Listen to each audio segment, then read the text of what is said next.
ఈ విషయం బాబా గారికి తెలియదు అని మీరు అనుకున్నారనుకోండి, మన అవివేకం అది.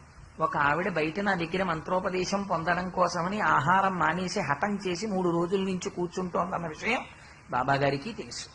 అలా తెలియకపోతే వాళ్ళు సర్వజ్ఞులు ఎలా అవుతారు? వారిని మీరు గురువుగా అంతమంది ఆయన చుట్టూ ఎందుకు చేరి ఉన్నట్టు?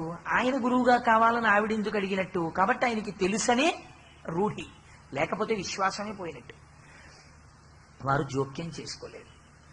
ఎవరు జోక్యం చేసుకున్నారంటే శ్యామ అన్నవారు జోక్యం చేసుకున్నారు. వారు మసీదుకి ఉండేటటువంటి గోడకి చేర్చి ఉన్నటువంటి ప్రాథమిక పాఠశాలలో అధ్యాపకుడు.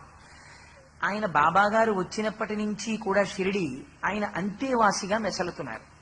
అందుచేత వారికి కొంచెం స్వతంత్రం ఉంది బాబాగారి దగ్గర మాట్లాడడానికి. అందుకని వారన్నారు, బాబా మీ దగ్గర మంత్రోపదేశం పొందాలని ఈ వృద్ధురాలు ఎంతగానో వ్యగ్రత పొంది ఉంది. మీరు మంత్రోపదేశం చెయ్యకపోతే